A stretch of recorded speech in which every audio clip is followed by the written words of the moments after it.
So welcome here to the Eagle Scout, a 28-foot salty uniflite salty dog, powered with two 225 Merc 4-stroke engines.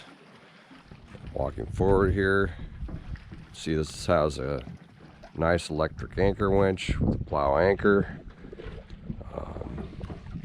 rocket launchers for your pole holders. Stepping on board. These boats have great cockpits. This boat's been used for charter and bareboat. You can roll these canvases up for making the boat feel a lot bigger. Bring them down on inclement days. Nice bed seating. This was refurbed in 2012. It's got a nice Raymarine multi-function plotter, radar, and depth sounder. Fuel gauges, all your electronics. This has a nice Webasto style heater for diesel heat. Stepping down going forward, you have a small galley and V-berth, and life jacket storage and head.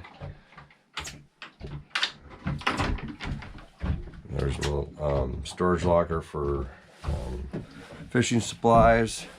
Yeah, this boat's offered by Alaska Boat Brokers here in Ketchikan, Alaska.